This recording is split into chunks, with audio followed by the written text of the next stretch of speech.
Eto na mga boss, kakapasok lang na balita. Grabe si Mayor Benji Magalong. Umamin na, malaking gulo to. Aarestuhin na si Senator Bongo at Bato. Binasahan na ng ICC. Base sa impormasyong kumakalat ngayon sa social media, mismong si Atty. Yuse Claire Castro na ang nagsalita na mismong si Mayor Benji Magalong ang nagsabing mali ang ginawa ni dating Pangulong Rodrigo Roa Duterte. Kaya mas magandang isuko si Senator Bongo at Bato sa ibang bansa para walang bahid ng politika. Maibibigay na sa mga biktima ang hustisya, ilalabas na ng Interpol ang arrest warrant. Pero babala ng mga tiga-suporta ng Duterte sa Pilipinas, baka umabot daw to sa gulo, sabi ng DDS. Pero nakahanda daw sa gulo ang Malacanang, hindi daw nila ito mapipigilan. Papadala talaga ang mga senador sa ICC. Kaya ito, sabay-sabay nating panoorin ang ginawang pag-amin sa kanila ni Mayor Benji Magalong. Malaking gulo ito. Aarestuhin na si Senator Bongo at Bato. Babasahan na ng ICC. Tara, panoorin natin to. Will this result sa isa na namang kaguluhan ng mga supporters once may warrant na at handa ba ang gobyernong ipatupad ang warrant? Kinakailangan po bang magkagulo? Kung ang pagsisilbi po nito, ang sisilbihan ay ang hustisya. Ang pagsisilbi ng hustisya ay hindi naman po dapat na maging daan upang kampihan ang iilan o kakampihan ang ilang mga nasasangkot sa nasabing criminal complaint. At even before, ang kanila mismong kaalyado, walang iba kundi si Mayor Magalong, ang nagsabi mismo na mayroong mali sa execution sa EJK. Si Mayor Magalong na nagsilbing Oversight Committee Head ang umamin na maraming naging patayan na hindi nararapat. At ang ibang nasa listahan ay mga political rivalry, di umano. At ito ay maling-mali. So, kung mismong isang Duterte supporter nagsasabing mali ang nagawang EJK, hindi po ba dapat na lamang na maimbestigahan po talaga kung sino dapat na managot? And last na lang po, do you have a message sa mga supporters ng nila Senator Bongo, Senator Bato, para hindi na magkagulo at magkaroon ng kaguluhan? Hindi po dapat i-encourage ni Numan na magkagulo kung nagsisilbi lamang po ng valid warrant of arrest. Muli, ang kaso na isinampa, kung meron naman pong batayan, ay dapat lamang po madinggin. Para malaman natin, pareho naman po ito magiging hustisya sa dalawang panig. Hustisya sa mga di umanong naging biktima ng EJK, ng extrajudicial killings, at ito ay magsisilbi ring hustisya para doon sa naaakusahan kung mapapakita niyang wala naman siyang kinalaman at wala siyang kasalanan, maaaring magkaroon ng acquittal sa nasabing kaso. Next question, Malaki Tina Maralit na Manila Times. Good afternoon, Yusek. In relation po sa unang napag-usapan, ano po ang reaksyon ng palasyo sa sinabi ng PDP Laban over the weekend that the Marcos admin is quote-unquote enabling such derogation of our sovereignty and attempting to divert attention from the massive corruption scandal, kaya naisama sila Senator De La Rosa and Senator Go as co-perpetrators in Duterte's ICC case? Unang-una po, bakit naman sasabihin na nagda-divert na naman ang attention? Hindi ito diversion dahil matagal na po ang kasong ito na nakasampa sa ICC. Hindi pa nga po si Pangulo Marcos Jr. ay naisampa na ito. So hindi po dapat ipahid sa ating Pangulo at sa gobyernong ito kung nagkaroon man po ng findings patungkol dyan ang ICC dahil wala naman pong impluensya ang ating gobyerno sa International Criminal Court. At kung sasabihin nila na diversion, unang-una, uulitin ko po ulit, mismong si Mayor Magalong ang nagsabing mayroon siyang report patungkol dito at siya mismo ang nagalit sa mga generals habang sila may command conference. So even before, mayroon ng findings na mali ang ginawa sa EJK. So mas maganda po, bilang kayo'y taga-media, hanapin niyo po kay Mayor Magalong yung nasabi niyang report. Sunod na tanong mula kay Katrina Domingo, ABS-CBN. Ma'am, sorry, back on the ICC issue lang po. The common criticism from the opposition camp is that sinusuko daw po lagi ng Administrasyong Marcos yung mga Pilipino sa foreign courts instead of hearing their cases here in the Philippines. How does the palace respond to these allegations that are expected to resurface anew once Senators Ronald De La Rosa, Bongo, and other co-perpetrators are arrested? Malamang yan po ang kanilang sasabihin. Pero tandaan natin, ano ba nangyari noong dating, sa panahon ni dating Pangulong Duterte? Maraming bang nakasuhan ng mga general? Kaya nga po sinasabi ko sa inyo, records mismo, di umano, naggawa ng report si Mayor Magalong tungkol sa mga maanumalyang pagpapatay. So, sino yung mga generals na yun na dapat involved? Ba't hanggang ngayon ay hindi pa nakakasuhan? Noong dating nagsilbing bilang oversight committee head si Mayor Magalong up to 2016, meron siyang report. So, sino-sino yung mga general na yon na dapat ay nakasuhan? Hindi ba dapat noon pa? Ma'am, just to challenge that point, that happened during the Duterte administration when the former president was still in power. But now that Marcos Jr. is in power, can the Philippine justice system not be able to try these alleged co-perpetrators here in the Philippines now that a different president is in power? Okay. We can say that the cases can be held and can be heard before the courts here in the Philippines, but we also have a rule, we also have a law that allows the government to surrender the alleged defendants to the International Criminal Court. So it's a choice.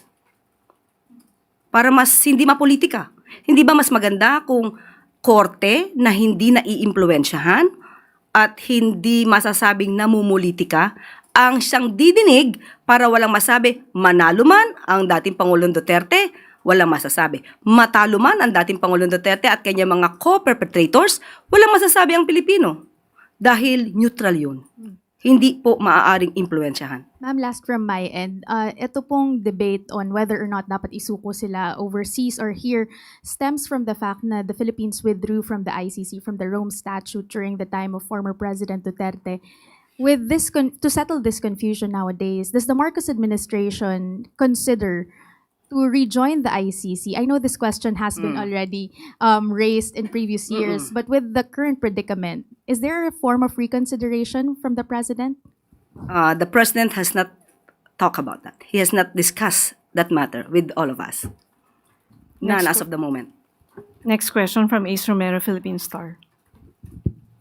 Tanong ko lang regarding ulit sa ICC, Yusek. Although nabanggit nyo kanina, tinanong na yung kung bahagi tayo ng kung may jurisdiction pa yung ICC sa Pilipinas. The PDP Laban also decried what it called the derogation of sovereignty daw under the Marcos admin as part of its statement. What do you say to that? Yun talaga po ang kanilang magiging mensahe. Dahil yun ang gusto na iparating sa taong bayan. But still, sabi nga natin, sumusunod tayo sa sarili nating batas at nakikipag-cooperate din po tayo sa Interpol. Because if I remember right, may nabanggit si dating former Executive Secretary Lucas Bersamin dati na hindi automatic na kapag nagkaroon ng arrest warrant. Wait lang mga boss, kung nakaabot na kayo sa part ng video na to, baka gusto nyo munang mag-subscribe sa bago nating YouTube channel. Doon na kasi tayo mag-upload ng mga reaction videos. Nakapin sa comment section ang link. I-click nyo lang para makapag-subscribe. Pag nakapag-subscribe na kayo, i-comment nyo lang ang location nyo para ma-shoutout ko kayo pag nag-upload na tayo doon ng video. Tara, tuloy na natin to. Warrant against Senator De La Rosa, automatic mapupunta siya sa ICC. Ganun pa rin ba yung stance ng Malacanang? Dalawa po. Dalawa po ang opinion dyan. May opinion po ang DOJ at may opinion po ang dating ES, Lucas Bersamin. So, tingnan po na lang natin kung nandiyan na po ang warrants of arrest. Let us see kung ano po ang susundin na patakaran. So wala pa pong stance about that. Hindi pa, I mean, hindi necessarily yung dating view ni ES Bersamin, yun na yung view automatic ng palasyo. Yes, hindi yun ang maaaring pananaw ng palasyo. Okay po. Just a related question from Ivan Mayrina, GMA7.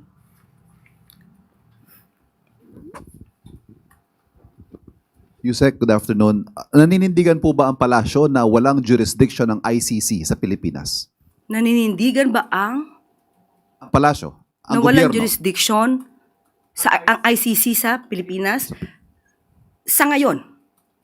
Pero iba po ang pinag-uusapan kung ang mga na-commit na di umanong crime ay naganap nung meron pang jurisdiction ng ICC.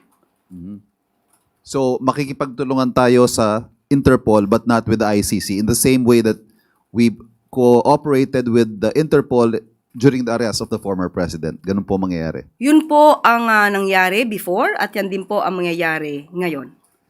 Ma'am, what does the palace say to those current and former officials who may feel the need to go into hiding after being named as co-perpetrators of the crimes against humanity? Si Senador Bato po, matagal nang hindi lumulutang. Yung iba ho kaya, baka maisip nila na ganun din ang gawin nila. What do you have to say to them? Unang-una, kung kayo magtatago, ano bang ibig sabihin yan? Kayo ba'y may kasalanan? Tinatago nyo para hindi po kayo madinig at ma-escape kayo or ma-evade the liability of what you had done? So, hindi po kinakailangan magtago kung alam po nila na sila'y walang kasalanan, humarap sila at maging matapang sa mga maaaring proseso.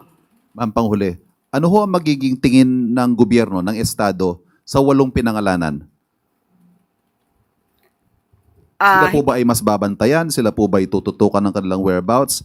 Such that if an arrest warrant is issued against them, ay i-implement natin. Kapag may warrant of arrest na na-issue na po, kailangan i-implement. So kung babantayan sila, sa ngayon wala pa pong dahilan para sila ibantayan dahil wala pa pong nare-receive ang gobyerno ng warrants of arrest. Maraming salamat. Palace reaction lang po on ICI naming Senators Bato de la Rosa and Bongo, among others, as co-conspirators on the bloody drug war during the Duterte administration. And pwede po ba itong dumaan sa local courts, ang arrest warrant, if Interpol ang magpapatid? Again, yung una niyong pong tanong Reaction lang po. regarding sa pagsama ng pangalan nila. Yes po. Okay. Kung ito naman ay legal process na nanggagaling po sa ICC, hindi naman po natin ito maaaring pakialaman dahil ang kasong yan ay naisampa noon pa, 2017 at hindi pa po Pangulo, si Pangulo Marcos Jr. So kung dadaan sa proseso, yan naman po ang nais ng pamahalang ito. Ang ginagawa ng pamahalang ito ay dumadaan lahat sa proseso. Ma'am, kung idadaan sa kung hindi na dumaan sa local courts and yung arrest warrant, kasi Interpol po ang magpapatupad. Is it possible? Nagawa na po before. At ang sinunod po ay ang batas na umiiral sa ating bansa at nakipag-coordinate po ang ating pamahalaan sa Interpol. Kaya po naipadala ang dating Pangulong Duterte sa The Hague. Ma'am, on another topic po, ano po ang reaksyon ng palasyo sa sinabi ng Chinese Embassy kamakailan na nagbibigay ng warning that the escalating political rhetoric against Chinese Ambassador Ching Guan and calls to replace him could jeopardize millions of Filipino jobs? Una-una binanggit na po ng Pangulo nung tinanong tayo mismo, kayo po nagtanong sa atin, kung ang issue tungkol sa pag-declare ng persona non grata. Ang sabi po ng Pangulo dyan, hindi na kailangan tapusin ang question mula sa media dahil ang sagot niya po ay no. Hindi po kinakailangan palitan. Ang pag-escalate ng tension sa pagitan po ng China at Pilipinas, hindi po ito dapat na nagmumula sa isang bansa. Ang ang pagsaalang-alang sa friendly discussion at sa healthy dialogue ay dapat nagbumula sa dalawang bansa. Hindi lamang mula sa Pilipinas, hindi lamang mula sa China. Dapat ito po ay dalawang bansa ang nagpupursige para magkaroon po ng mutual respect sa bawat isa. Sunod na tanong mula kay Chloe Hofana, Business World. Good afternoon, Yusek. Is the President open to removing VAT exemptions for seniors and private schools as urged by the OECD to strengthen revenues? Has he discussed the recommendation with his economic team? Ngayon, Ms. Chloe, wala pa pong napag-usapan na itanong ko po mismo ang Office of the Executive Secretary at hinahanap ko rin po sa ngayon ang katugunan ng Secretary of Finance. Sa ngayon, wala pa po napag-uusapan. Kung meron pong detalye patungkol dito, ay ipapaabot agad po namin sa inyo. Thank you po. Sunod na tanong mula kay Ann Soberano, Bombo Radyo. Yusek, good afternoon. Yusek, bukod sa anti-political dynasty bill, may ilang mga mambabatas din ang nagsusulong ng charter change. So ano po ang posisyon ng Pangulo sa charter change at bukas po ba siya sa political amendments o limitado lamang sa economic provisions? Sa ngayon po, hindi po yan napag-uusapan sa anumang pagpupulong. Hindi po nabibigyan ng pansin kung ano man po ang suwestyon patungkol sa charter change sa ngayon. So kung mailalatag po nila malamang kung ano po ang nilalaman dito, saka pa lamang po ito bibigyan ng pagkonsidera ng Pangulo. Pero sa ngayon, wala po talaga na pag-uusapan tungkol dyan. Ma'am, sakali pong magkaroon ng plebisito, susuportahan po ba ito ng administrasyon? Depende po sa nilalaman ng charter change. Sa ngayon po, muli, wala po na pag-uusapan tungkol dyan. Salamat, ma'am. Sunod na tanong mula kay Maricel Halili, TV5. Good afternoon, Yusek. Quick lang po. What does the palace think about the proposal of the Department of Education to implement trimester on the next school year? Ito'y proposal pa lamang po at inilalahad nila ang maaaring advantage ng pagkakaroon ng trimester ng DepEd, na isinusulong ng DepEd. Nandun pa lang po sa stage ng pagpo-propose. So, mas mainam na mas maagaran pang pag-aaral ang gawin kung dapat itong i-implement. May panawagan po yung Alliance of Concerned Teachers na sana magkaroon muna ng public consultation. Do you support the idea? Do you support this call? Mas maganda naman po talaga na pinag-uusapan lahat ito ng mga stakeholders, ng mga interested parties, lahat po, para po ma-reach out yung ma-reach yung pinakamagandang programa para sa ating mga kabataan. Thank you, Yusek. Sunod na tanong mula kay Rafi Ayeng, Daily Tribune. Ma'am, dun sa sa housing po, 423 daw po yung delivered and there's an apparent backlog ng housing projects under 4PH. The revised target kasi is 1.13 million to 3 million housing units by 2028. Attainable pa po ba ito before the term of PBBM ends? Thank you for the phone-in question. Okay, salamat at pinagpupursigihan po ito, nagkaroon ng backlog, totoo, inaamin naman po. Pero pinagpupursigihan po ng pamahalaan ito na mabigay po ang maaaring pinakamaraming units or housing units para sa ating mga kababayan. Ngayon, ikaw bilang Pilipino, ano ang masasabi mo at reaksyon sa balitang ito? Mag-iwan ka ng komento mo sa ibaba at atin pong babasahin isa-isa.